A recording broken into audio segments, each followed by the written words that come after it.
Ladies and gentlemen, the regular session of the Sangguniang Panglungsod is about to commence. Everyone, please rise.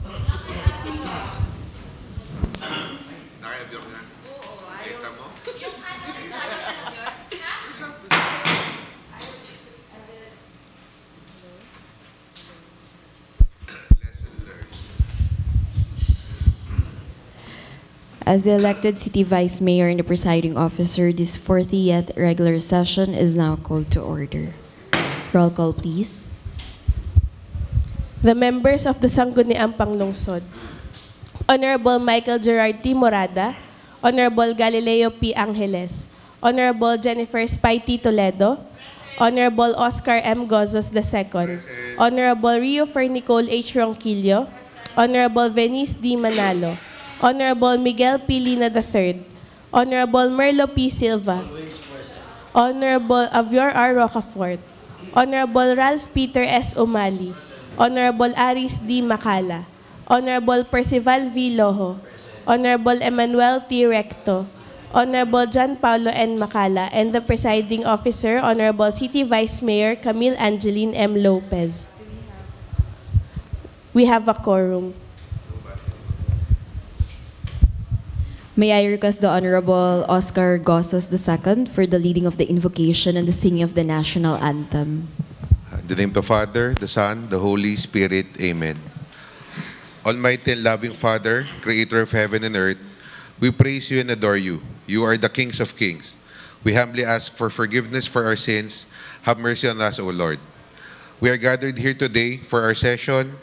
Send us your Holy Spirit to guide us and give us wisdom to understand every topic that we are going to discuss today.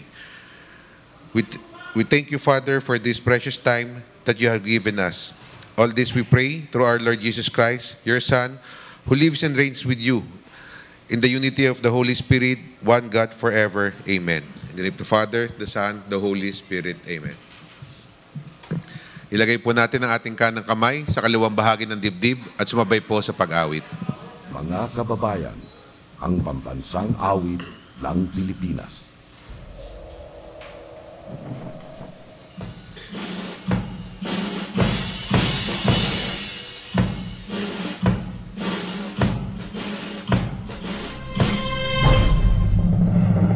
Kayang magiliw, elas na sinangalan, alam ng puso, sa litig mo'y buhay. Upang hinirang, kuyan ka ng mahiting, sa mandulupin, di ka pasisigil, sa nanalang tulog sa simoy at sa langit kawagang, ay nilagang tulakaw, isang paglayang minamahal, ang isang ng matawad mo'y tagumpay na nagiging, ang bituin at karamyang kailan pa may magiging, lupa ng araw ng waragin pansin ka, buhay ng isang Pinoy. Aming ligaya naman ay mag-aaming, ang mamatay ng dahil sa'yo.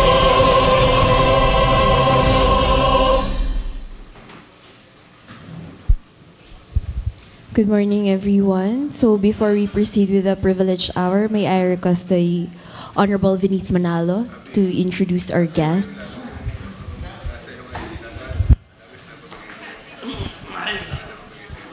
Hello. Good morning po, Madam Chair, to my fellow councilors, sa lahat po ng bisita na naririto ngayon. Good morning po. Madam Chair, may I request for suspension of the rules to recognize Miss Bless Hermie Lamang from Tambolipa City, Miss Lady Luella Lopez from Sabang Lipa City. They are going po to represent the city of Lipa for the upcoming beauty pageant, Miss Universe Philippines Batangas. Okay, may I request the august body please to please observe proper decorum. So there is a motion for the suspension of the rules. Any second? Duly seconded, rules suspended. Thank you po. May I call on po Miss Bless and Miss Lady Luella here po to give us information po for your upcoming pageant. Ang tangkad. Thank you.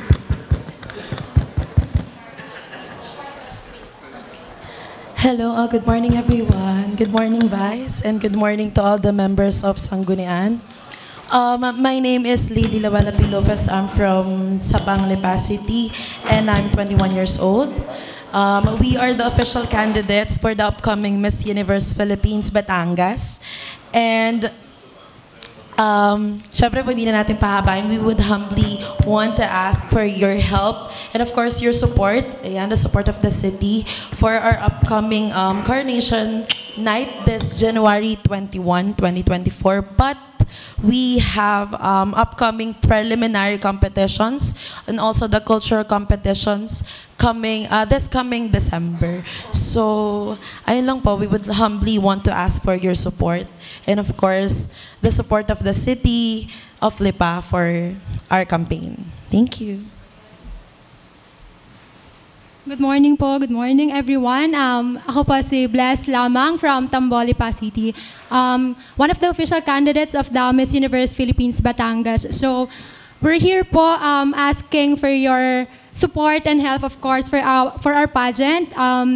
And of course, to bring pride to our city. So, I'm an advocate of fight against unrealistic beauty standards. So, please do support me to push through with my advocacy. So, you can also follow me on my social media accounts to be updated for our upcoming events in this pageantry. At bless lamang po. Thank you po at magandang umaga po sa inyong lahat.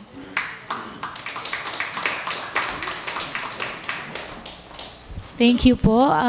Sa akin po mga kasamahan, baka po may katanungan po kayo. Attorney, meron? Or...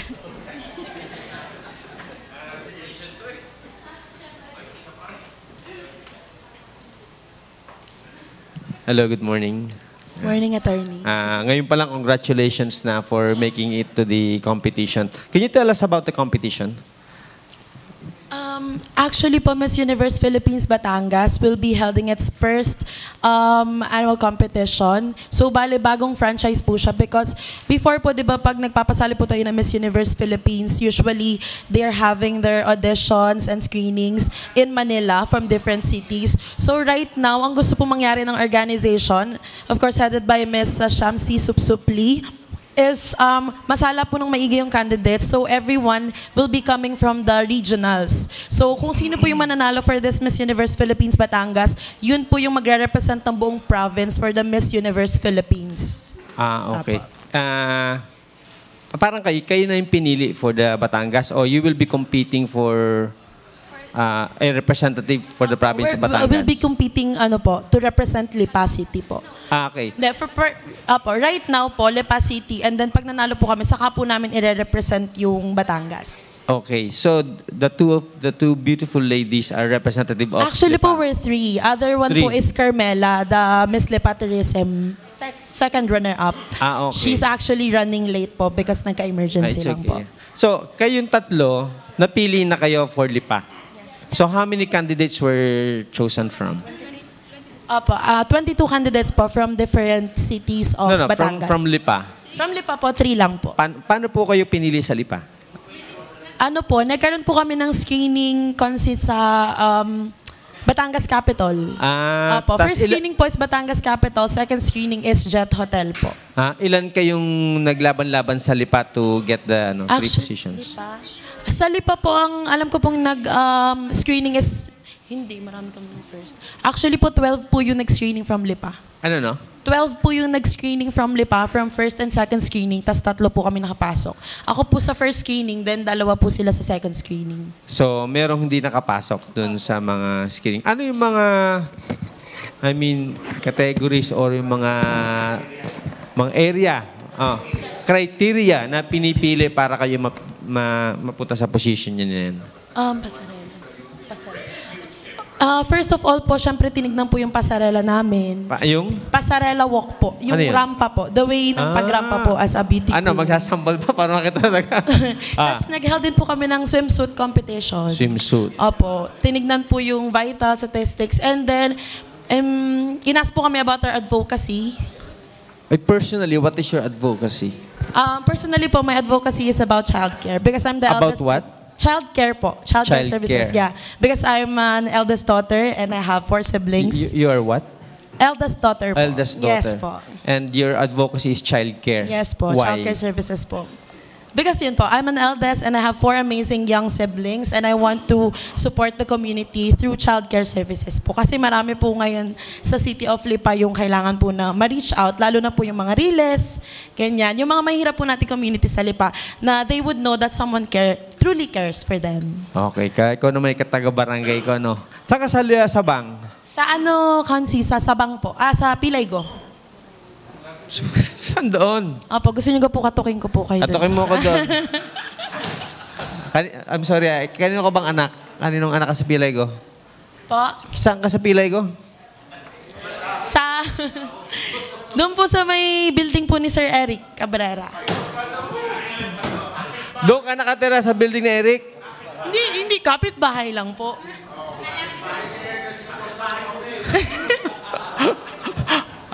Punta ka sa ano. Sige, ikaw. Thank you, ha? Thank you. Si Bless, di ba? Bless. Yes po, Bless po. I am interested with what you said, yung untraditional beauty that you I'm an advocate. What is that all? What is it all about? Yes, I'm an advocate of fight against unrealistic beauty standards because we all unrealistic beauty standards. What are realistic beauty standards Because in the first place? right now po, diba, our community already has already set the standards of beauty that for you to be a beauty queen or for you to be considered beautiful, you need to be you have to have fair skin. You have what? Fair skin? Fair skin, yeah.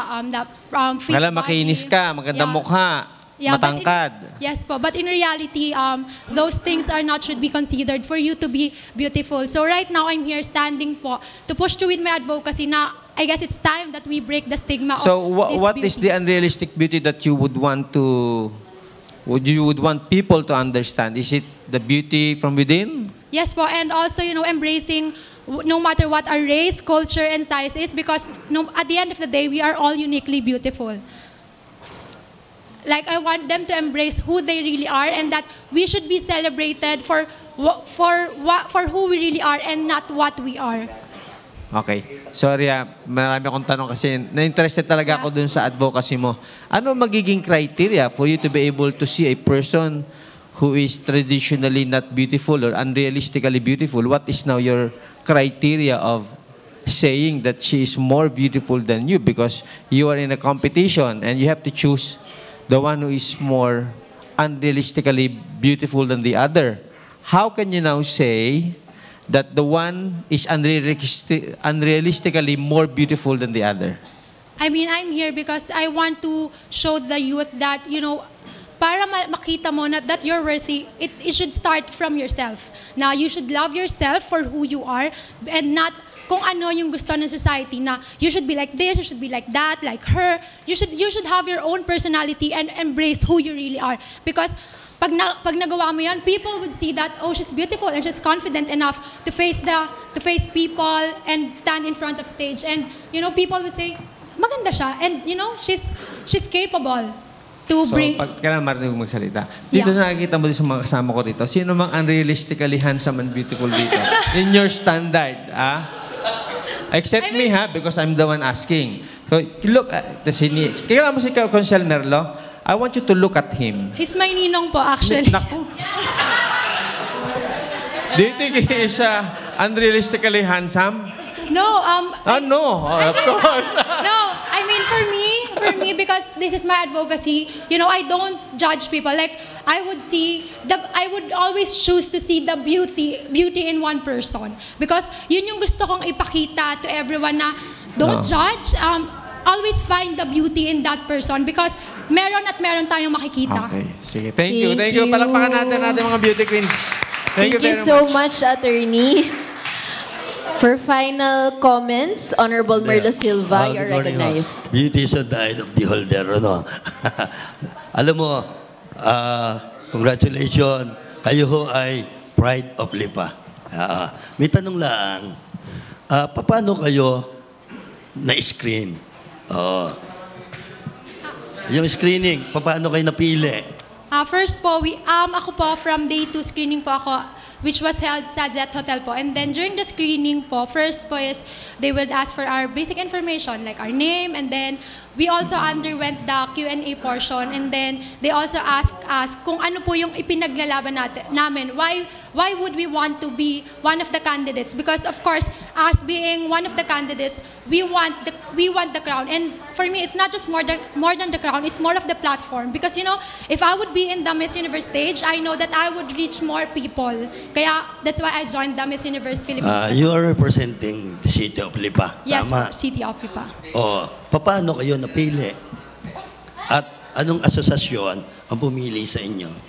Actually po, it's the Miss Universe Philippines Batangas organization. So, walang alam ang city government of Lipa sa inyong pagiging representative ng Lipa. Meron? Opo. And the reason why that we're here today.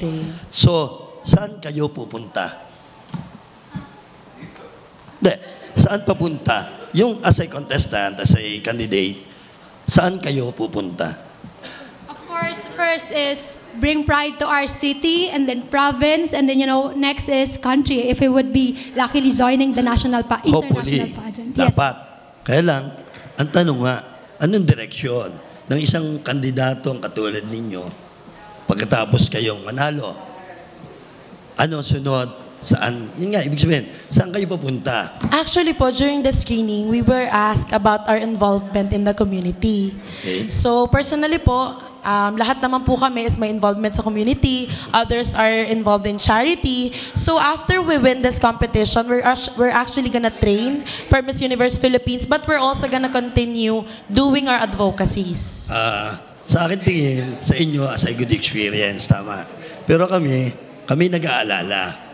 Kasi, una, walang alam ang city government or pamahalaan ng lungsod de Lipa tungkol sa inyong bilang kayo ay kandidato ng Lipa daw. Dahil according to you, you are representing the city of Lipa. Dahil, ang tanong nga, paano kung kayo mapariwara? I mean, kasi madami ngayong scammers. Nakakatakot ngayon ng mundo. Madami ngayon na sa isang iglap, ang isang kabataan, nawawala. Alam niyo, may mga bali-balita, may mga kabataan na nasadlak sa ibang sitwasyon. Yun ang kinatatakot namin. Kaya tinatanong namin, sabi niyo, walang alam dito ang City Government of Lipa. But you are representing the City of Lipa. Diba?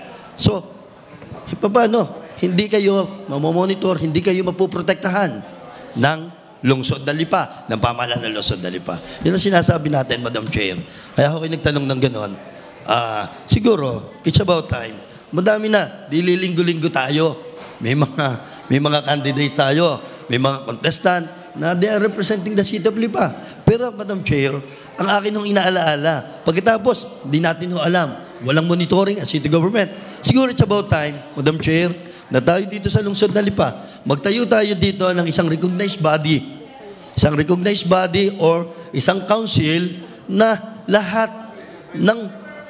ng sasalihan, lahat ng pageant, lahat ng contest na sasalihan ng ating mga kabataan sa lungsod na Lipa ay dapat dadaan sa council or sa recognized organization na ito. Upang sa ganun, malalaman natin ano ang sunod ninyong hakbang pagka kayo nanalo, hanggang saan kayo aabot sa pagiging Miss Universe? Dahil ang gaganda ng mga Tagalipa at madaling biktimahin ang mga Tagalipa sa tunay na buhay. Kaya ako nagtatanong ng ganon. For the protection of our young Lipeñas and young Lipeñas of the city of Lipa. Siguro, Madam Chair, Thank you so much, Honorable Merlo Silva, for the concern po, syempre, sa ating mga candidates. And this has already been referred naman na po to the Committee on Tourism and Accreditation. So, sana, Madam Chair, sa madaling panahon, mag-contact na ng... Kasi, during the time, as Councilor Labior, isa din siguro yan sa concern niya, during the time na pinagbabawal ang paggamit ng seal of Lipa. Sa mga ganong contest. Siguro, dahil pang ilan na ho ito, madami na. Laging balik tayo ng balik. Sino ho kaya anong committee dapat mag-handle dito? Committee on Tourism. Na, kung maaari, mag-create tayo dito sa City Government of Lipa upang sa ganoon, ponduhan, bigyan natin ng pagkakataon na ang ating mga kabataan, lalo na yung mga nanalo, ituloy ang kanilang pangarap hanggang sa maging Miss Universe o maging Miss World na galing sa lungsod na Lipa. Ang huli yata ho, na kandidato na Pride of Lipa na napasali sa isang contest ay during the time of Miss Eva Reyes. Siya ho yata ang abot ho yun ni Doktor.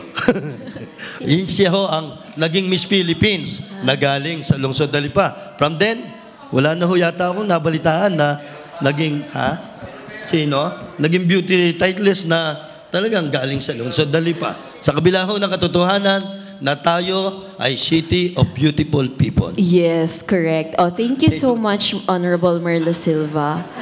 So, I guess wala naman na pong comments. We wish you all the best and good luck on the upcoming competition.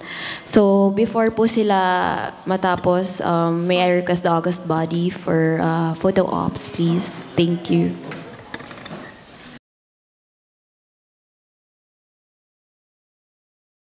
Privilege? Wala po magpi-privilege. We now proceed. Honorable Avio Rocafort, you are recognized.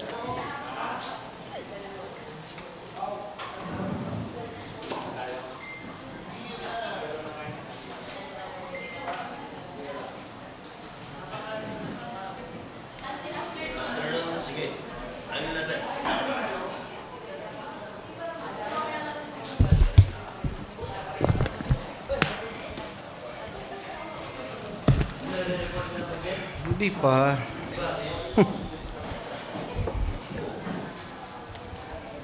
Ano gari?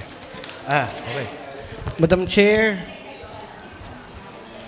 honorable members of this august body, hindi ko na babatiin kung sinong kalaban nyo, hindi ko maintindihan eh. Nalulungkot na ako sa sitwasyon natin ngayon. Hindi na ako magiging provincial administrator. Kakaasar na itong aking mga kasama.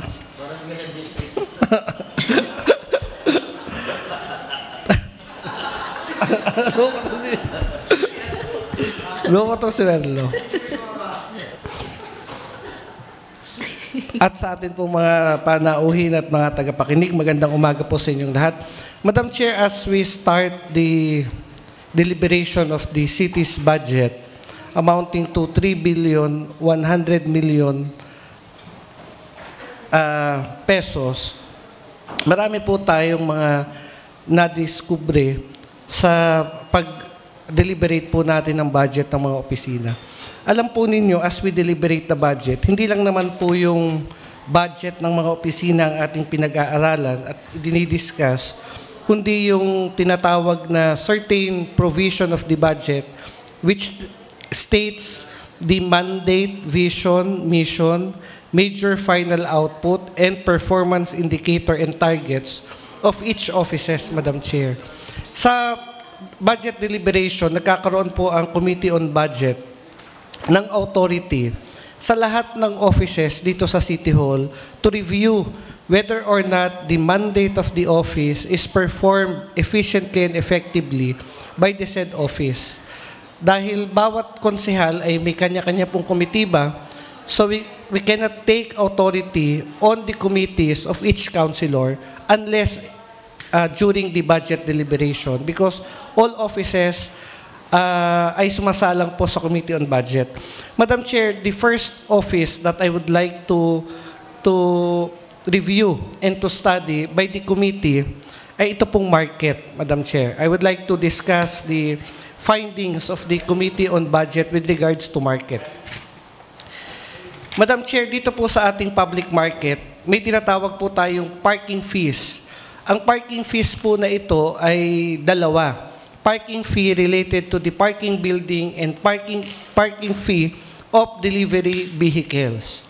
Doon po sa parking the target income estimate of the public market is 38 million for this year. Next year, the target income estimate of the public market is 40 million. So, sa panahon, I would like to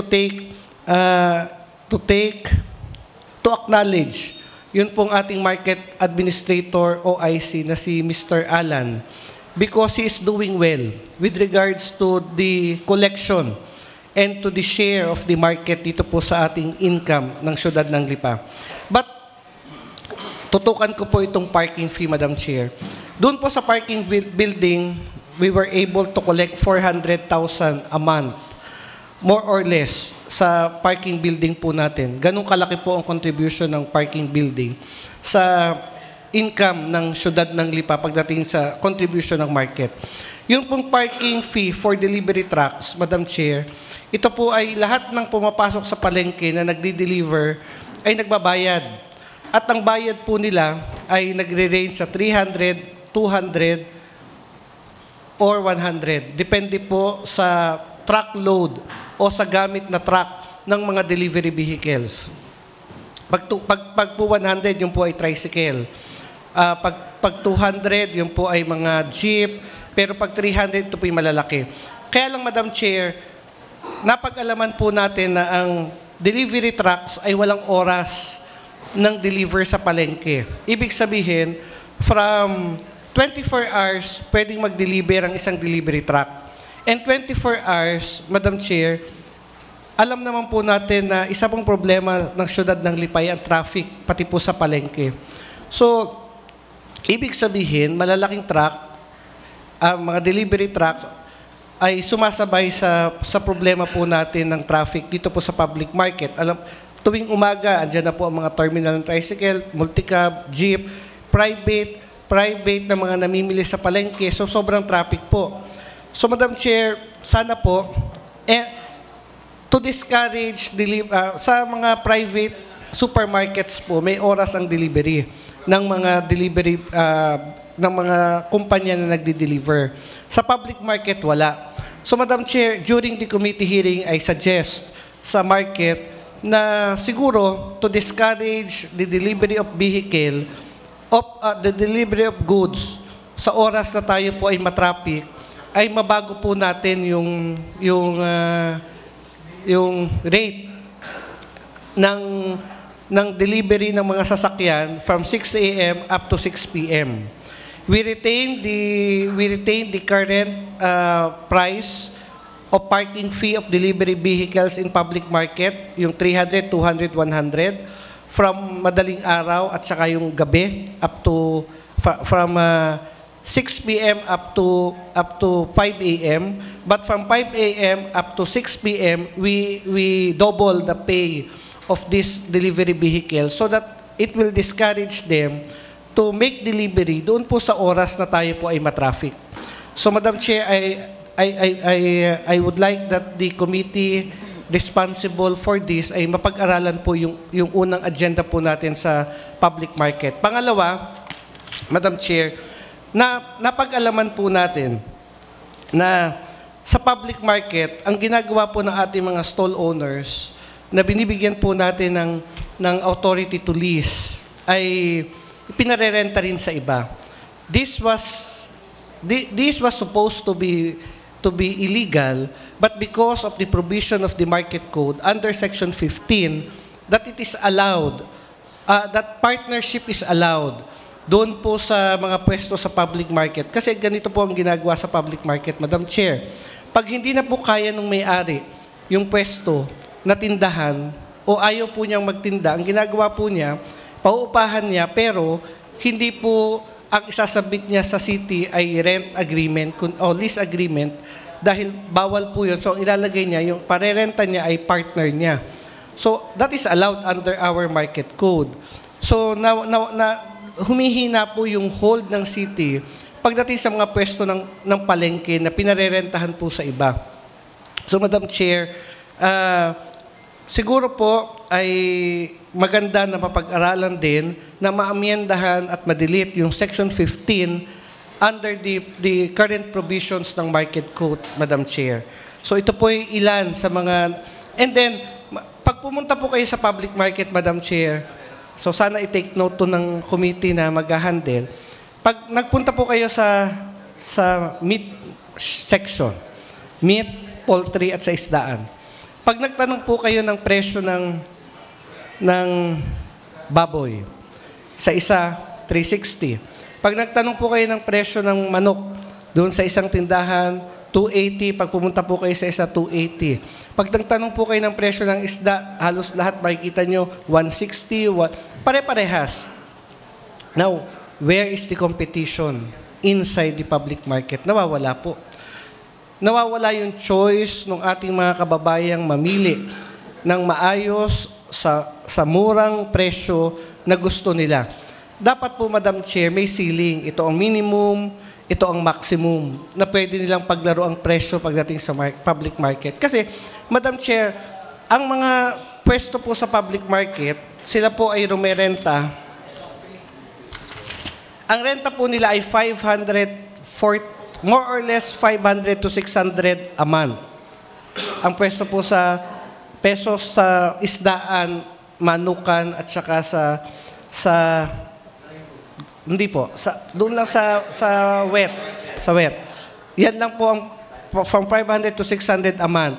Ang presyo po ng renta ng mga magbababoy outside the public market is 10,000 to 20,000. Diyan po nagre-range. Now, bakit po sa labas ng public market nakapagbebenta ng mas mababang presyo yung mga nagtitinda ng baboy at manok kumpara sa public market, considering na mas mababa ang ating renta at upa na binabayaran nila?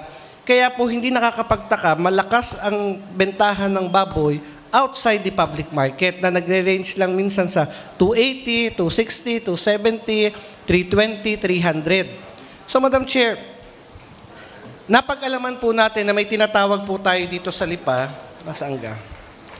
Na Lipa City Local Price Council. Ngayon ko lang po ito narinig sa habang-habang panahon na ako ay konsehal na at magre-retiro na. Therefore, Madam Chair, I would like the committee who should handle this to activate the Lipa City Local Price Council, and the Lipa City Price Council, as activated, renew and make a meeting on how they will regulate the prices inside the public market. Ito po sa loob lang ng public market, Madam Chair, there. Lipa City Local Price Council. So I brought up 3 agendas dito po sa public market. First, the revival and the activation of the Lipa City Local Price Council. Number 2, the deletion of the provision with regards to the partnership agreements allowed under our market code under Section 15. And third, the amendment of or revision of our parking fee for delivery trucks inside the public market, Madam Chair. All matters mentioned are referred to the Committee on Market. Next. Excuse. Thank you, Madam Chair, and thank you, Mr. Labior. So the committee will conduct a committee hearing on Tuesday at 1 o'clock. So I request the Honorable Labior Rockport to attend the said committee hearing Tapos on Tuesday. gagawin mo lang akong 1 barangay o'clock. administrator. Kita mo ang trabaho ko.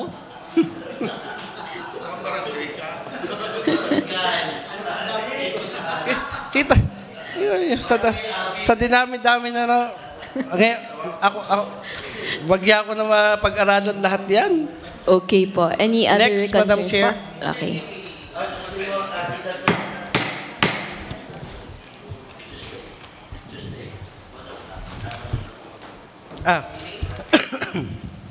Madam Chair, with regards to the garbage and environmental management fee, this was raised by Attorney Gali Angeles and invited a guest during one of the session of the Sangguniang Panglungsod. Baka ho, kala ni Attorney, nakalimutan ko na.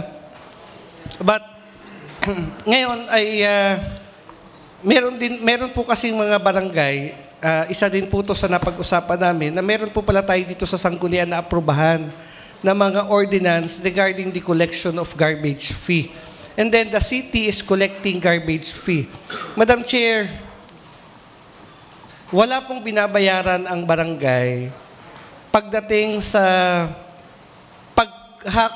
pagdadala ng basura sa Lipa. Ibig sabihin, sino-shoulder po ng City Government of Lipa ang hauling ng halos lahat ng barangay sa siyudad ng Lipa.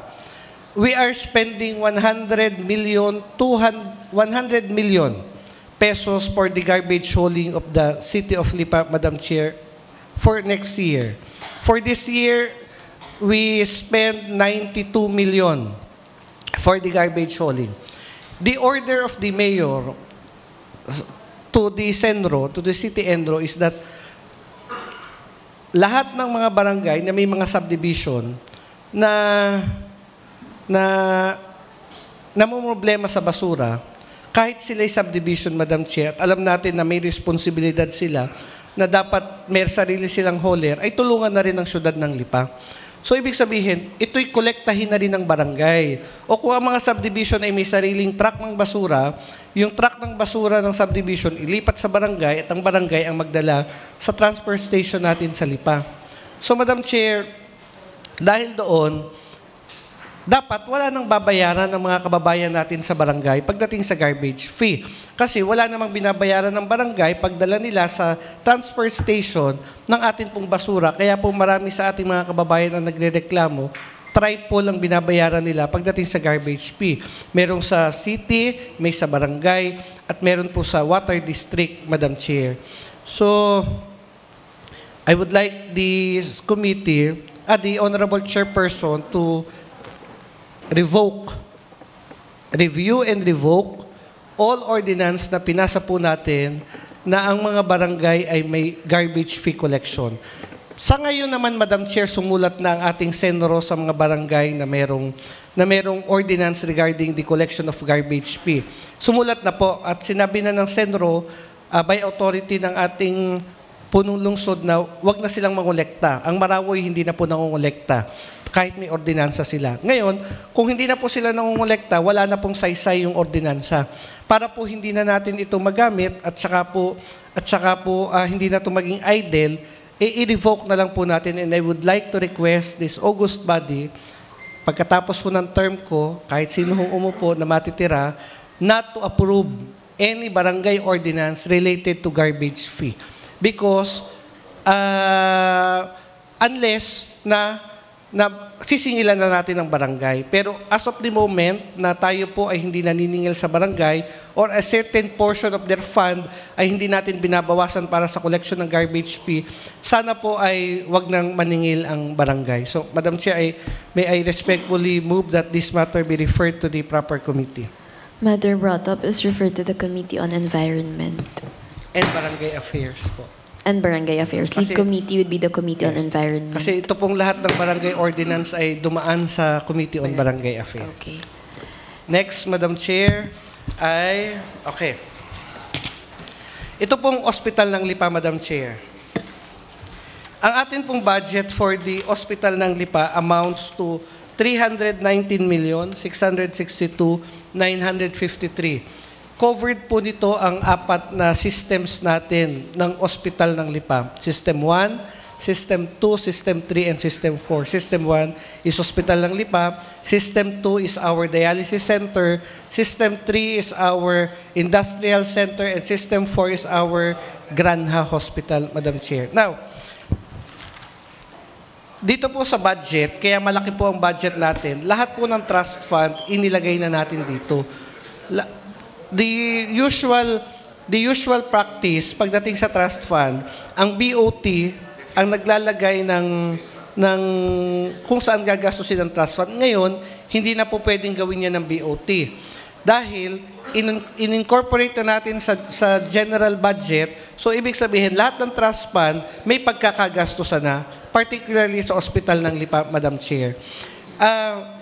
As we approve the budget, hindi po natin sa aking pagkakaintindi, gastusan ang 3 systems ng ospital ng Lipa kasi ang nakalagay po dito sa budget title ay ospital ng Lipa. So ang budget na nakalagay po dito sa ating General Appropriations Ordinance would be intended only for ospital ng Lipa. How about System 2, System 3, and System 3? What fund are we going to use so that these 3 systems will be operational, Madam Chair? Therefore, I would like as we approve the budget, we will already approve the charter of the four hospital system in Lipa. Kasi kung hindi po natin isasabay ang approval ng charter ng hospital, ano po ang magiging kapangyarihan o pagbabasihan ng budget para gastusan natin ang System 2, System 3, and System 4? Baka po tayo ma-findings sa COA, Madam Chair. And also, dito po sa budget, ang nakalagay po dito ay Hospital ng Lipa. So babaguhin na po natin ang title nito. Ang ilalagay po natin dito, Expanded Lipa City Hospital Systems. Therefore, doon po sa charter, ang title na ilalagay po natin ay the Charter of the Lipa City Expanded Hospital Systems. And then, in the charter, we will incorporate what are the hospital systems of Lipa City, what are the mandate of each hospital system sa Lipa City, and also the creation of item positions related to the operation of the hospital systems of Lipa City, Madam Chair. So, kung hindi humamasamain ng chairman ng Committee on Health, I would like to ask authority and permission to him na isasabay na po natin, as part of the colatilla and provision of the General Appropriation Ordinance, yung ordinance creating the charter of the Lipa City Expanded Hospital Systems dito po sa siyudad ng Lipa and providing funds thereof and its implementing rules and regulations, Madam Chair. So I would like this matter to be referred to the Committee on Health and Appropriation and the permission coming from the Committee on Health that we will incorporate this in the approval of the budget for 2024. Matter brought up is jointly referred to the Committee on Health and Appropriations. Lead committee would be the Committee on Appropriations. Maraming salamat po, Madam Chair. These are the partial findings of the Committee on Budget with regards to the mandate and functions of each offices and the need for legislation ng mga opisina na ito na kailangan nila para tulungan po natin sila na magampanan ang tungkulin nila. And at the same time, lastly, Madam Chair, dito po sa permits, Madam Chair, sa permits naman po, ay ang isang problema po natin dito at nakita ay yung po mga subcontract ng mga malalaking kumpanya.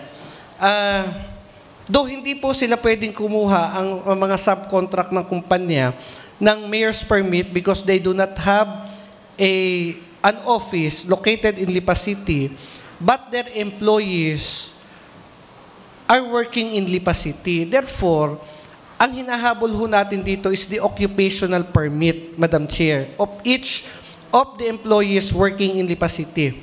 Madam Chair, nagkaroon po tayo ng ordinansa na inilaban ko, panahon po ng Mayor Oka Gosos, na pinakukuha natin ng occupational permit ang mga security guards kahit wala silang opisina dito. Dahil dito sila nagtatrabaho. Ngayon, Madam Chair, halimbawa ho, I would like to, for purposes of discussion, Star Tollway. Star Tollway Corporation declared only a total number of 34 personnel ng Star Tollway that gets an occupational permit sa syudad ng Lipa. I would like to inform you that our occupational permit target for next year is 15 million. For this year, our target income is 11 million. Now, kaya po 34 lang ang idinideclare nila kasi ito lang yung regular na empleyado nila. Yung iba, the maintenance, the toll, security, patrollers, the towing agency, yung mga nasa toll, lahat po yan ay ang ilan dyan agency and subcontract. Madam Chair, para hong napakababa ng binabayaran ng Star Tollway sa syudad ng Lipa, kung 34 employees lang ang i-declare nila. So, kung nagawa po natin yun sa security guard nung panahon ni Mayor Oka, siguro ipattern na lang po natin yung ordinansa that we require, even if subcontract ang pinasok ng mga kumpanya sa iba, these persons, even kung hindi natin imposible kasi mayor's permit, but the occupational permit, naniniwala ho ako, kaya natin kolektahan yan, Madam Chair. So, and from there, we can collect more than 15 million for our income estimate. At lahat ng uupong mayor, kung gusto niyong umupo, si Gali, o si Junjun, o si Mikey, hindi na mahihirapan sa pondo because of this ordinance that I am proposing, Madam Chairman. Madam Chair, the payment for occupational permit is 100 pesos yata o 150 per year. It's only 100 pesos and 150 per year. Imagine, Madam Chair, we buy, nagbabar tayo. Bumibili tayong alak, bumibili tayong sigarilyo. Magkano yun? Araw-araw. But we give only 100, a share of 100 of the income we get to the government. And then the government uses this money to help people may sakit, gustong mag-aral, our senior citizen, our PWD, and all our programs. Magiging proud tayo. We are contributor to the programs of the LGU of Lipa. So, kailangan ho nating habulin yung occupational permit, Madam Chair. Kung ito ho ay papayagan din ng committee, ay i-incorporate na rin ho natin sa approval ng budget yung ordinance na amending yung ating ordinance regarding security guard para operational na po agad yung ating paniningil ng occupational permit, Madam Chair. Matter brought up is referred to the Committee on Ways and Means. Privilege, Honorable Mike Lina, you are recognized. Hello. Okay. Jointly referred as well to the Committee on Appropriations. Lead committee will be the Committee on Appropriations. Okay na, Consel Abior. Please go Morning, ahead. everyone.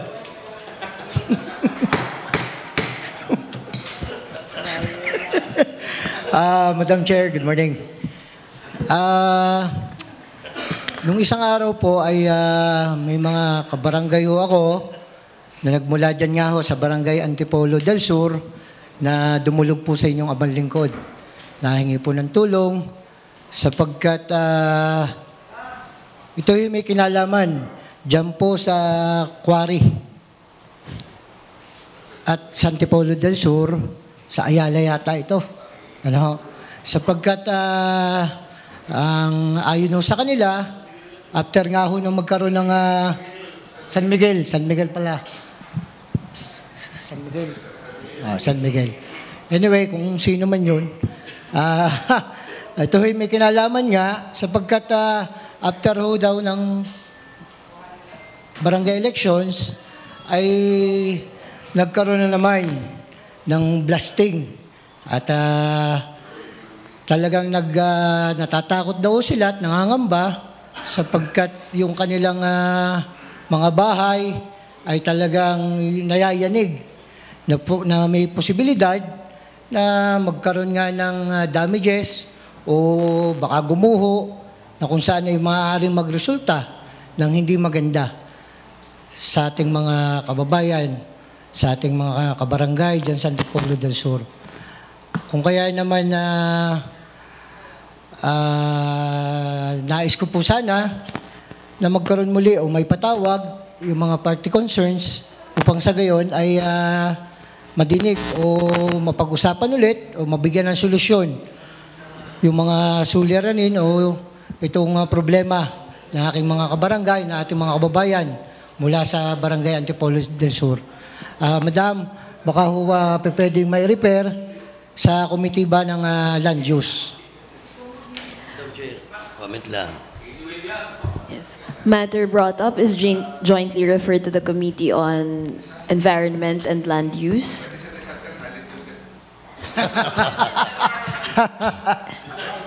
That could be a disaster. Pwede. Soon to be. Baka doon ang punta eh. Lead committee will be the Committee on Environment. Madam Chair, I would like to ask the Honorable Mike Lina. Ito ho yung blasting doon sa likod ng iglesia na ang ang nag-ooperate ho dito ay San Miguel yata. San Miguel. Ang alam Ito ko, ho, yun. yun o, tinututo ko. Tayo ho ay nag-conduct na. We conducted a committee hearing before at tayo nagpasa na rin ng isang resolution. At ang alam nga ho ay pinatigil na ang blasting. Kaya ho sila'y nagulat at after nga ng barangay elections, nito lamang, nung nagdaang barangay elections, ay nagkaroon na naman ng mga pagsabog doon sa lugar na yon. Kung kaya siguro, naman niya ay... Madam Chair, ang aking kita dyan, kahit tayo magpatawag na uli ng committee hearing, titigil, after that, tuloy uli. Tayo niluluko na lang ako ng mga yan. Sa akin tingin, Madam Chair, ay siguro, bigyan na natin ng ultimatum. Ano gang pwede nating i-apply diyan na kamay na bakal upang sa ganon, maipakita natin sa kanila na sanggunian ay may power na sila'y dapat sumunod. Kung tayo, magkakondak uli ng committee hearing, gagawa ulit tayo ng resolution, na patigil huli, titigil pa samantala, dire-diretso na huli, after a while. So siguro, tingnan na natin dito, yung malalim na dapat parusahan kung sila ay nalabago sa batas. Ito ang problema. Tayo naman siguro, Madam Chair, ito. Saan galing ang permit na yan? Ng mga quarrying na yan? Yung mga nagkukwari. Tayo, as city government gaho, nagbibigay ng permit. Hindi. Ang alam ko ho dyan, pag hindi ho sa DNR National, ay sa provincial government. Madam Chair. Siguro, Madam Chair, it's about time na ating pag-aralan na tayo sa Luzon, Dalipay maging highly urbanized city. Upang sa ganun, hindi na tayo makialam pa sa mga pagboto, hindi tayo makialam at tayo hindi rin pakialman ng provincial government. Upang sa ganun, yung autonomy, maatin nyo talaga ma-exercise. Hello? Honorable Aviora Cafort, you are recognized. Madam Chair, ang blasting ho ay wala pa yata si Consel Merlin dati. Humingi ho sila ng permit sa Sangguniang Panlunsod. Special use permit, not for the blasting but for the quarry. The Sangguniang Panlunsod approved the special use permit for quarry, Madam Chair. Now, may mga kababayan po tayong nagreklamo sa blasting at inaksyonan po ito ng Committee on Environment. We cancel the special use permit na ibinigay po natin sa San Miguel. Kung yun nga ho ang tamang kumpanya na nag-apply sa atin. Kasi hindi ko alam kung may ibang pangalan silang ginamit pero San Miguel po ang nag-ooperate niya. Yun pong ating nirevoke, Madam Chair, ay isa sa mga requirements na kailangan ng Kapitolyo para sila ay mabigyan ng permit. Ang nagbigay po ng permit dito ay ang provincial government, Madam Chair. Ngayon, may sinubmit po tayong requirement sa provincial na resolution para sila ay mabigyan, pero ni-revoke na po natin. So, dapat, with the lacking of one of the requirements, automatic, ito po yung sasaraduhan na ng Kapitolyo. Kaya lang, sa nangyayari, kita po natin na continuous ang operation. So siguro, Madam Chair, ang tingnan natin dito ay kung hindi kung hindi actionan ito ng Kapitolyo, tayo ho ang action. The first option would be, number 1, find out whether or not nag-issue ng mayor's permit ang permits office. Kung nag-issue, we issue closure order. Number 2, we file the Sangguniang Panlunsod as an institution, file a resolution na imbestigahan ng ombudsman yung permit na ibinigay ng provincial government dahil lack ng isa, bakit continuous pa rin ang operation at walang closure order. So ito na ho yung mga pwede nating gawing move kung hindi ho titigil yung blasting ng Antipolo sa sunod nating committee hearing. Yun na ho ang ating mga... Madam Chair, isa pa, according to Councilor Abby, ay nirevoke na yung special use permit. Pero tuloy pa rin ang kanilang pagkukwari. Tuloy pa rin ang blasting. So, may kunyon, may paglabag. Di ka? So, tingnan natin, ano ba ang nakasaad pagka ang isang kumpanya or isang korporasyon na katulad ng San Miguel na yan na nirevoke ang permit, nirevoke ang special use permit, pero tuloy pa rin. Ano ang nakasaad doon sa atin sa special use permit? Ano ang penalty? How can we penalize them? Siguro tingnan din natin yun. Oo. Madam Chair, ang nirevoke po natin ang special use permit. Special use permit doon sa... Patuloy sila. Paano kayo mag-revoke? Oo. Tuloy ang operation. Honorable Eugene Gozos, there is a violation. Madam Chair, recess lang for 1 minute. I'm declaring a recess. Session resumes. Honorable Alvio Rocafort, you are recognized. Ang nirevoke po natin yung resolution ng blasting. So, Madam Chair, para lang po, for clarification lang po, kasi meron po tayong makasamang bagong konsehal, 4 po sila, hindi po nila alam yung nangyari nung time na yon. Ang inaprubahan po dito nung time na yon ay hindi po special use permit, yun po ay development permit nung area for the purpose po ng blasting. Certain councilors po, wag na po natin tanungin kung bakit po development permit, tapos na po kasi yon. Certain councilors po ay out during votation, certain councilors po ay abstain, then certain councilors po yung bumoto for the development permit. Wag na po lang natin tanungin kasi po yung pong question po yun inasagot na po namin nung last term. Sino ho? Pero for purposes of record, who voted and Madam responsible to the citizens of Barangay Antipolo? Ano nga ba yung sinasabi nila? I reserve my right? So meaning to say, off the record, sana yung sinasabi ni Gonzalo Bion na ni-revoke ang special use permit. Ano for clarification lang po, binigyan po natin ng special use permit ay yung pong quarry.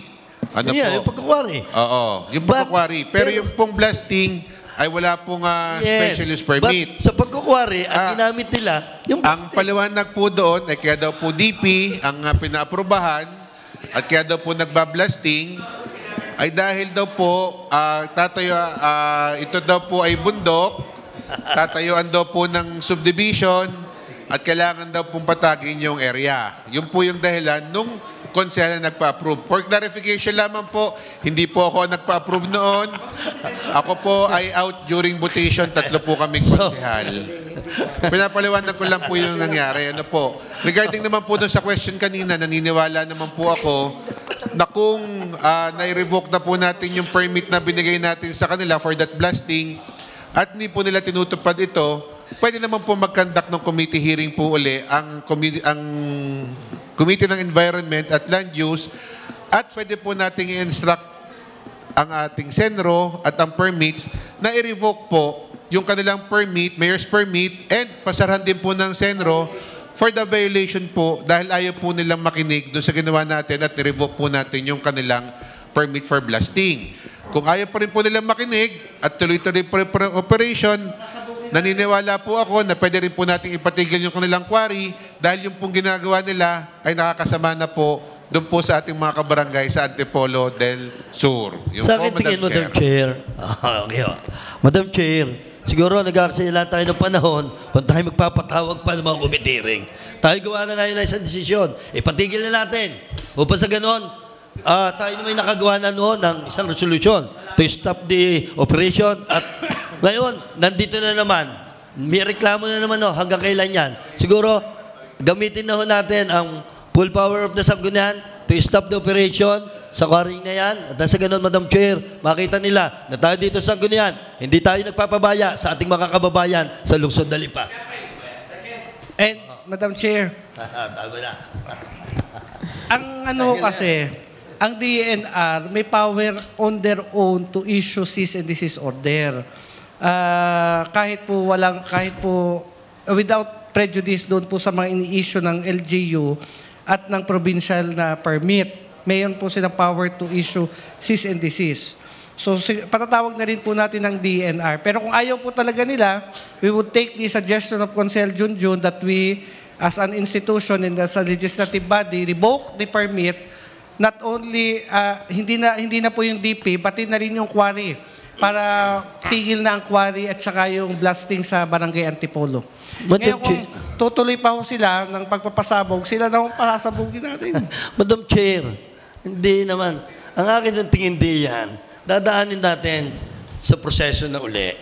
Gayun na uli, hanggang kailan, Madam Chair, next week aaprubahan natin, ang mga tao, nagsasapiro 1 linggo, paano yung mabibingid yan? Sino mananagot? Paano yung maapektuhan? Sino mananagot? Madam Chair, ang nakataya ho dito ay ang buhay, ang kalusugan, at yung katahimikan ng ating mga kababayan sa Antipolo del Sur. Bakit natin ipagpapatagal pa? Bakit hindi ngayon na tayo umaksyon? Dahil according to the Honorable Mike Lina, ay talagang yan na yung matagal ng problema. Kung natatandaan nyo, naglabi na dito, mga taga Antipolo del Sur, during the time. Nung tayo siguro, nung bago, after the election of 2022. Ngayon no, Madam Chair, ito na naman. Hanggang kailan no? Alam nyo, ang 1 segundo, 1 minuto, mahalaga sa buhay ng mga taga Antipolo del Sur. Ngayon na, ipatigil na natin. Dapat ipatigil. Nasa ganun, Madam Chair, makita ho ng provincial government na tayo naman dito ay nagbigay sila ng mga permit at DNR nagbigay ng permit pero naapektuhan ay ang mga mamamayan na lusod dalipa. Pwede rin. Go! Sponsor the motion. So, akin na minumungkahin na ipatigil natin ang lahat ng operasyon na ginagawa ng San Miguel. San Miguel, o sino man ang kumpanya. Mali. Huwag na lagyan ng pangalan. Dito ho, sa ginagawa hong quarrying and blasting sa Antipolo del Sur. Madam Chair. Bakit? May second motion na eh. Yan na. Question. Madam Chair. Yes. Wait, si Attorney Gali muna po. Honorable Attorney Gali Angeles, you are recognized. Gali boy. Talagang with emotion si Consel Merlo at pinaglalaban ang kapakanan ng mamamayan ng Lipa. Ang tanong ko lang, Consel Merlo, ako naman I subscribe to your passion and of course your idea kung how are we going to address the situation. Ang tanong ko lang, example for the sake of argument, kung ipapatigil ito, halimbawa, meron tayong resolution to patigil, anong way papatigilan? Are we going to pass an ordinance na ipapatigil ngayon yan? Resolution? O utusan natin ng executive department to stop it? How are we going to do this? Sa akin, in a form of resolution ho yun. Dahil, anong ordinansa ang gagawin natin? Wala naman. Ngayon, may isa pa tayong ordinansa. Tingnan natin. Implementation. Parang lang. Yun lang gusto kong malaman. Resolution. Ako naman ay naniniwala sa yung pinaglalaban. Paki-guide mo lang din ako kung papaano natin gagawin na maipapatigil ngayon yan. Siguro ganito, isang resolusyon na ating hinihiling sa galang-galang na alkalde na ating ipatigil. So, ang ibig sabihin, hihingi pa rin tayo kay Mayor Eric Africa ng request na ang opisina niya ang magpatigil doon. Pero, just to clarify everyone, hindi tayo ang makapagpatigil niyan kung hindi si Mayor. We don't have any power. Kasi, mag-request pa lang tayo kay Mayor na Mayor, baka pwedeng ipatigil yon in a form of resolution. Ang ordinance kasi ay hindi tayo makapagbigay ng ordinance na bawal mag-quarry dyan. Dahil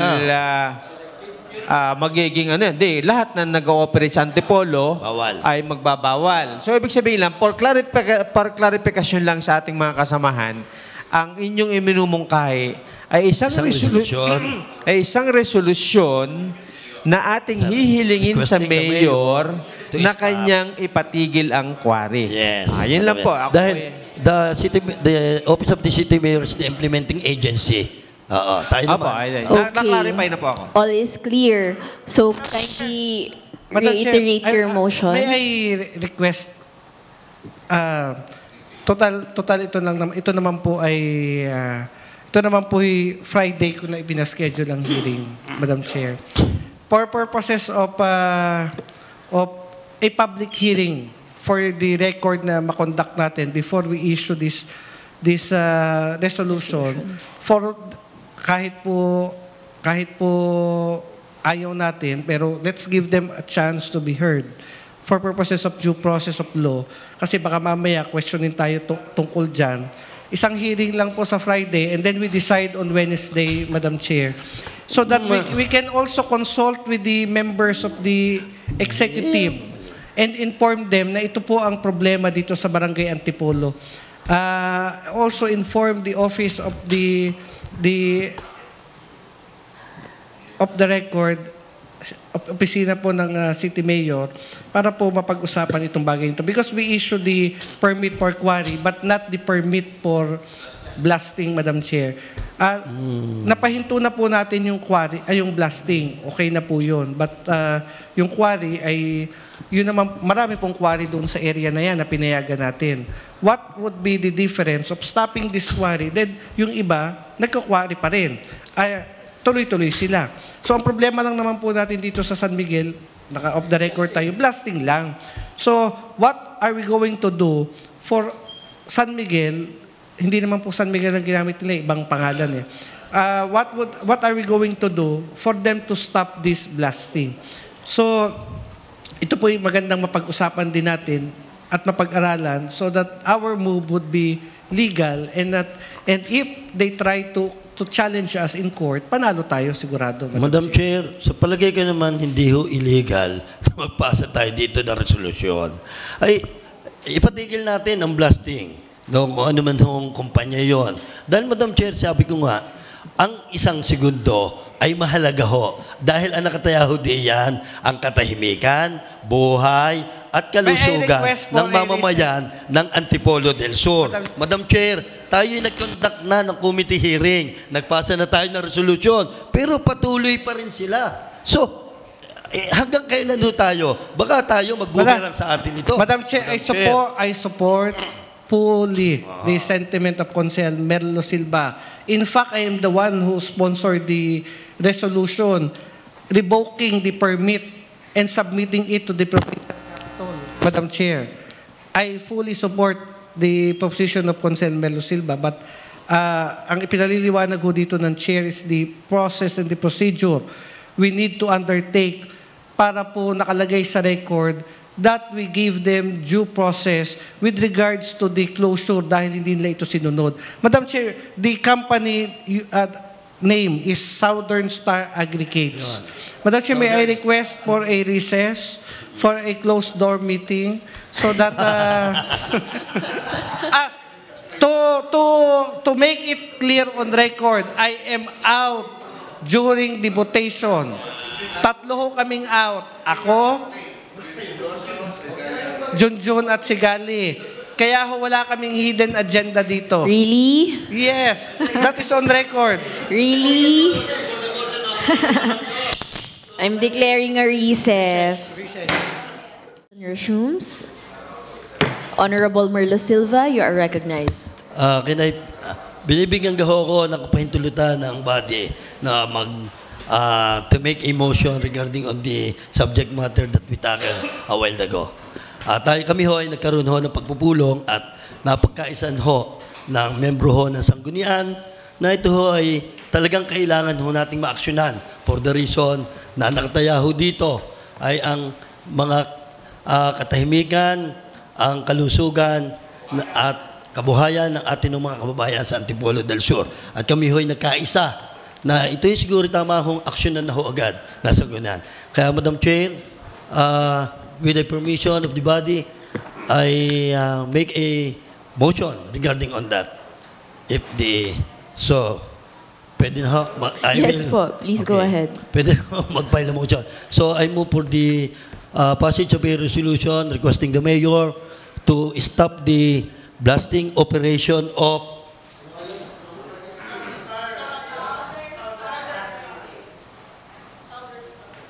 the Southern Star Aggregates in the Antipolo del Sur, and also requesting the PNP to make a necessary to make an ocular inspection regarding on this particular subject matter further than final reading, Madam Chair, of blasting. Ano pa? For urgency muna. PNP. Hindi, Sendro, bahala ng mayor. Dahil hawak naman ng... Bababypass natin ang mayor? Hindi, requesting nga It is sa kanyang power yun eh. Siya ang pwede mag-mandate doon. Wala tayo. Oo. let the hayaan let the authority and the power of the mayors prevail. Yan natin ang mayor. Kung anong gusto niya.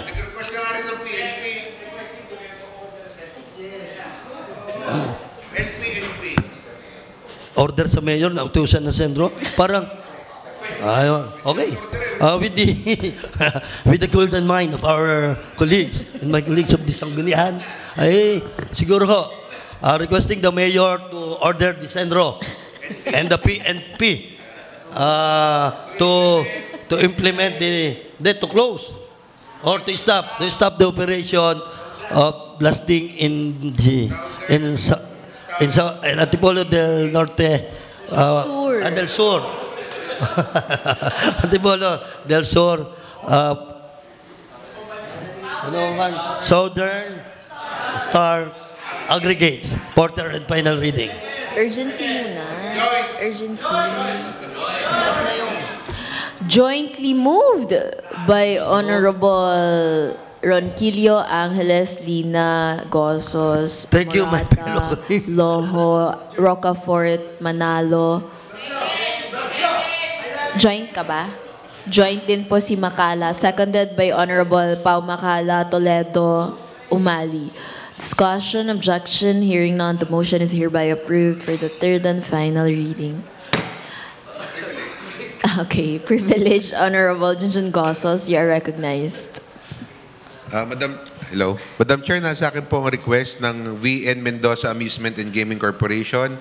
Nagre-request po sila ng special use permit and letter of no objection for their proposed poker games located at GGE Building, JP Laurel Highway, Sakuraville, Executive Village, Barangay Marawi, Lipa City. Please refer na lamang po, Madam Chair, sa Committee on Games and Amusement. Matter brought up is referred to the Committee on Games and Amusements. Thank you, Madam Chair. No more privilege. Right. We now proceed with the reading of the minutes of the preceding session and approval of the same. Honorable Attorney Gali Angeles, you are recognized.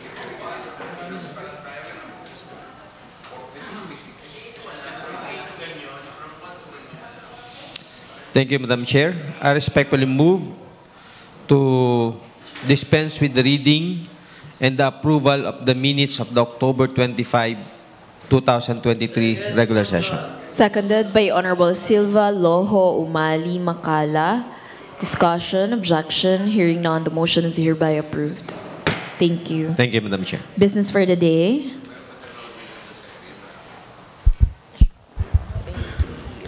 Business for the day. Number 1, letter of the City Mayor requesting for the augmentation of the amount of 15,000 pesos to augment insufficient fund for fuel, oil, and lubricant expenses account of the City Civil Register Office. Refer to the Committee on Appropriations.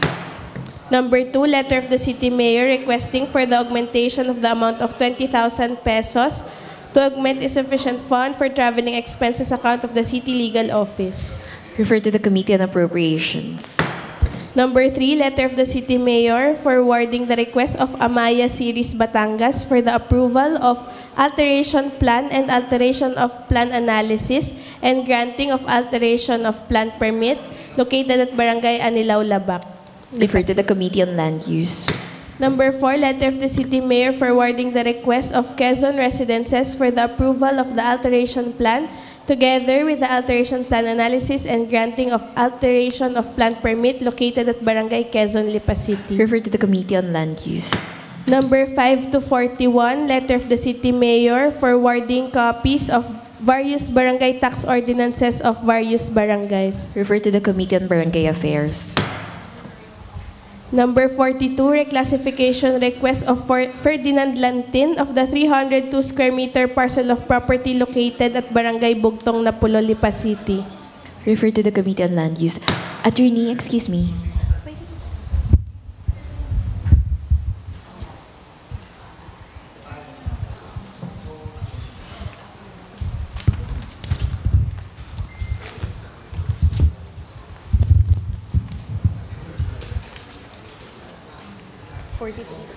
Number 43 to 57, reclassification request of various of various owners located at various barangays. Refer to the Committee on Land Use. Number 58, annual budget for budget year 2024 of Barangay 9A in the amount of 2,870,817 pesos. Refer to the Committee on Appropriations. Number 59, annual budget for budget year 2024 of Barangay Sampaguita, Lipa City in the amount of 11,696,889 pesos. Refer to the Committee on Appropriations. Number 60, annual budget for the budget year 2024 of Barangay Sico in the amount of 8,144,466 pesos. Refer to the Committee on Appropriations. Number 61, annual budget of Barangay Tangob, Lipa City in the amount of 4,890,110 pesos. Refer to the Committee on Appropriations. Number 62, annual budget of Barangay Siete in the amount of 6,781,626 pesos. Refer to the Committee on Appropriations. Number 63, Barangay Audit Report of various barangays of Lipa City, Batangas. Noted. Honorable Junjun Gozos, you are recognized.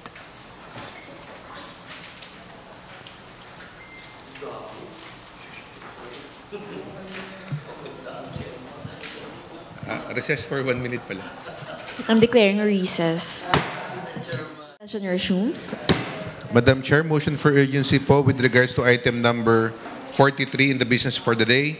The classification request from commercial to agricultural use of Jennifer Malibiran with an area of 250 square meters located po at Barangay Balintawak. Any second? Duly seconded. Discussion, objection. Hearing none, the motion is hereby approved for urgency. Madam Chair, I would like to request an ordinance classifying the property of Ms. Jennifer Malibiran from commercial to agricultural use with an area of 250 square meters located at Barangay Balintawak, and the same be excused from the three reading principle and approved for third and final reading. I join the motion of Jointly moved by Honorable Silva and seconded by Honorable Makala Umali. Objection? Hearing none, the motion is hereby approved for the third and final reading. And lastly po, Madam Chair, I would like to request motion for urgency po with regards to the request of VN Mendoza Amusement and Gaming Corporation. Seconded by Honorable Silva and Lina. Discussion, objection, hearing none, the motion is hereby approved for urgency. Madam Chair, I would like to request a resolution granting authority to the City Mayor, Mayor Eric Africa, to issue special use permit and letter of no objection to VN Mendoza Amusement and Gaming Corporation for their proposed poker games located at GGE Building, JP Laurel Highway, Sakura Executive Village, Barangay Marawi, Lipa City, and the same be excused from the three reading principle and approved for third and final reading. Jointly moved by Honorable Silva, seconded by Honorable Makala and Toledo. Objection? Hearing none, the motion is hereby approved for the third and final reading. Anday, si Abior pa. Si Abior pa. Honorable Abiora Cafort, you are recognized.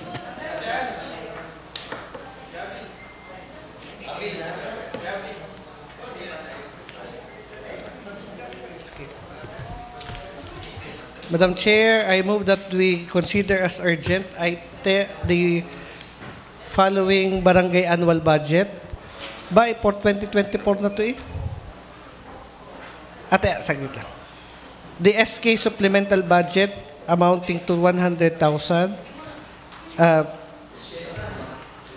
Bagong puok as urgent, Madam Chair. Ate, Any second for urgency? Duly seconded. Discussion, objection, hearing none, the motion is hereby approved for urgency.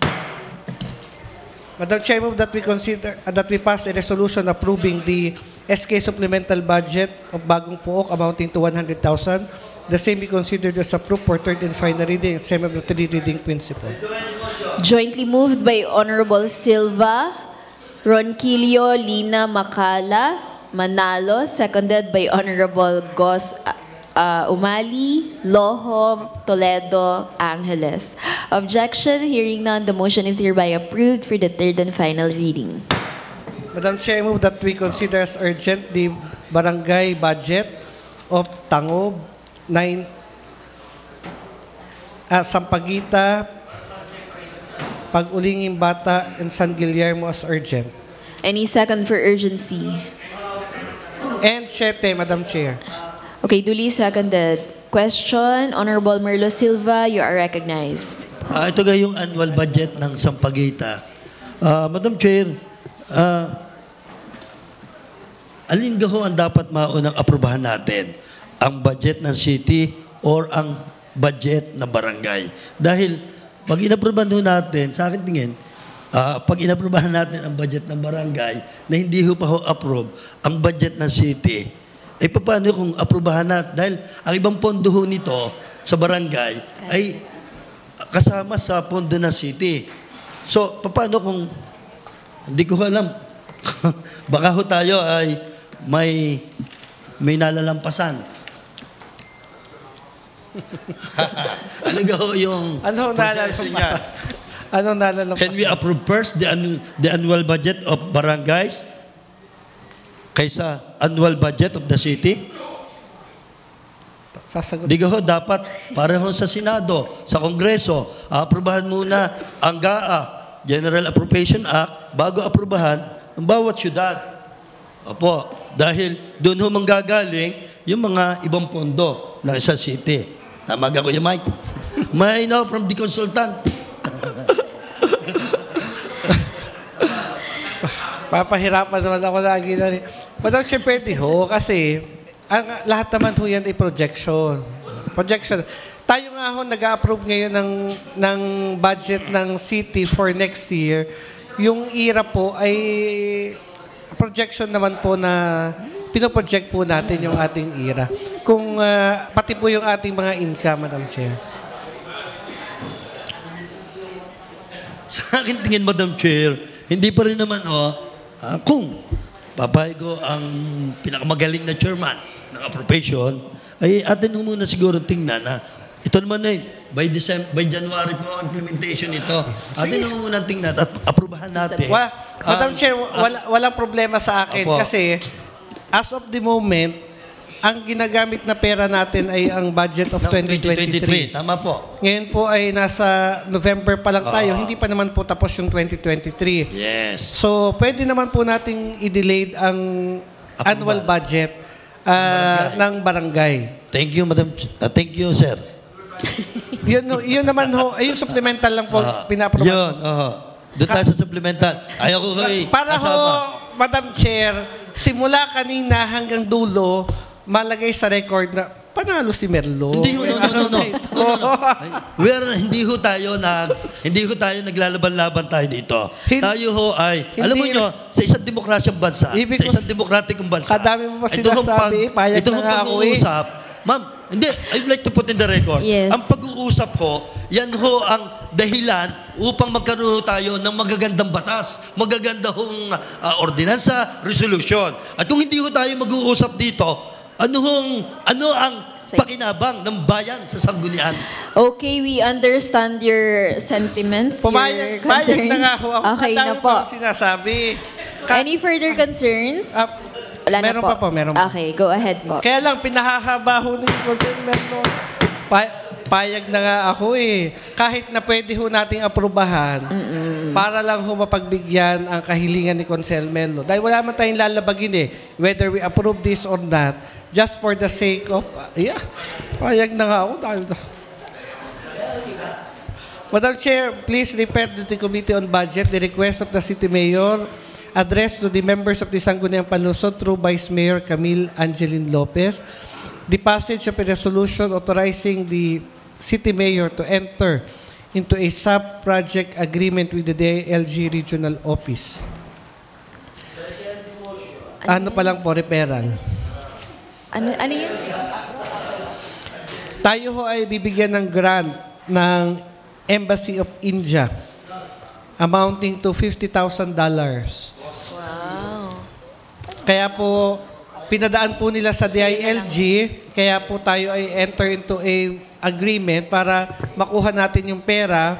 And at ito, tapos yung pong grant na yan ay meron po yung mga projects na pwede natin paggagastusan. Yes po. Refer to the Committee on Appropriations. I move that the same be considered as urgent, Madam Chair. Duly seconded. Discussion, objection, hearing none, the motion is hereby approved for urgency. Madam Chair, I move that we pass a resolution authorizing the City Mayor to enter into a sub-project agreement with the DILG Regional Office. The same be considered as approved for third and final reading and exempt from the three reading principle. Seconded by Honorable Silva Manalo Umali. Objection, hearing none, the motion is hereby approved for the third and final reading. Madam Chair, please refer to the Committee on APRO the request of an augmentation of the City Permits Office amounting to 482,141. Refer to the Committee on Appropriations. And the request of the city. Ano dito? Ito. Teka. Ba't walang opisina to? Request of the... Ano opisina to? Hindi. Accounting Office, Madam Chair, amounting to 160,000. Referral to the Committee on Appropriations. Refer to the Committee on Appropriations. I move that the same be considered as urgent, the augmentation of the accounting and the city permits. Duly seconded. Discussion, objection, hearing none, the motion is hereby approved for urgency. Madam Chair, I move that we pass an ordinance augmenting the amount of 160,000 pesos of the City Accounting Office to be taken from the accounts. No, nakasulat na po dito. The same be considered as approved for third and final reading except of the three reading principle. Seconded by Honorable Silva Umali. Objection, hearing none, the motion is hereby approved for the third and final reading. Madam Chair, I move that we pass an ordinance augmenting the amount of 482,141 for the City Permits Office. The same be considered as approved for third and final reading and except of the three reading principle. Seconded by Honorable Silva Umali. Objection, hearing none, the motion is hereby approved for the third and final reading. Madam Chair, I move that we consider item number 1 and number 2 as urgent. Any second? Seconded by Honorable Silva Umali. Discussion, objection, hearing none, the motion is hereby approved for urgency. Madam Chair, I move that we pass an ordinance augmenting the amount of 15,000 pesos for fuel and oil and lubricants of the City Civil Registrar. The same be considered as approved for third and final reading and except of the reading principle. Seconded by Honorable Umali Silva. Objection, hearing none, the motion is hereby approved for the third and final reading. I move that we pass an ordinance augmenting the amount of 20,000 pesos of the City Legal Office. The same be considered as approved for third and final reading. Seconded by Honorable Umali Silva. Objection, hearing none, the motion is hereby approved for the third and final reading. Wala na? I move. May isa pa. May Honorable King Umali, you are recognized. Akala ko nag-second na eh, for adjournment.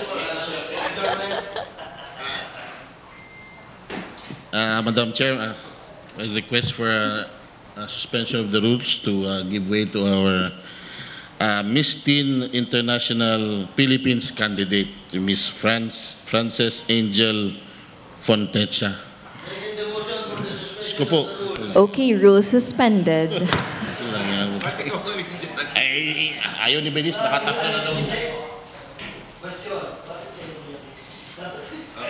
So, yung chairperson ng tourism, support na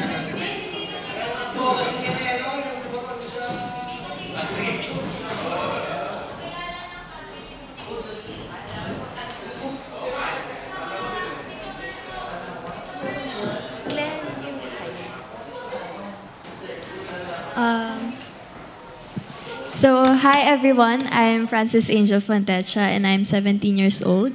And I am an official candidate of Miss Teen International Philippines 2023, representing City province of Batangas, city of Tanawan. And I am thanking all of you today for the opportunity to introduce myself and to be recognized. And the pageant is a national pageant which is happening this Monday, November 13, 2023. That's all. Thank you. Actually, I live here in Lipa City po. Yes po. Because there are 2 candidates from Batangas and I was assigned to Tanawan because that's where I was born. So, are you a Lipeño or taga-Tanawan? Lipeña po. Born in Tanawan, raised in Lapa. Ayun. Pero bakit you're representing the city of Tanawan? Dahil doon nga sa pinangalan. Wala po. Wala. Tanawan and Santo Tomas po. Yeah. Pero we're both representing the whole Batangas. Because po, yun po yung, dun po ako pinanganak. Yun po yung residence. Doon sa pinanganak. Sa Tanawan. Inusluban? Oo. Sino representative ng Lipa? Wala po. Wala. Only from Tanawan and Santo Tomas. Wala. But we're both representing the whole Batangas po. Nire-represent nila yung buong Batangas sa international. Oo, siyempre. Oo nga. Okay, let's just support, no? Okay. At saka Angel, di ba parang text yata ang, paano ba ang pag, text vote ba? Opo. Magla-like po ng picture. Pero hindi pa po magla-like ng release. picture. Anyway, kahit ano nire-represent mo, siguro tutulong kami. Ako in my little capacity. Magla-like ka nga. Magla-like. Ilan likes ang gusto? Maraming like. So they can support you by liking your page? The page of Miss Teen po. Miss Teen. Miss Teen. And I'm also asking po if I'm allowed to put up tarpaulins around Lipa City. Okay. Doon yata sa mayor's Sa office. mayor's office, yeah. Oo. Mamaya, we'll go to the mayor's office. Okay. Thank you so much and good luck on your competition. Thank you po, everyone. Thank you po. Okay. There is a motion for adjournment. Any second? Any second. Seconded by Honorable Ron Quilio. Session is now adjourned.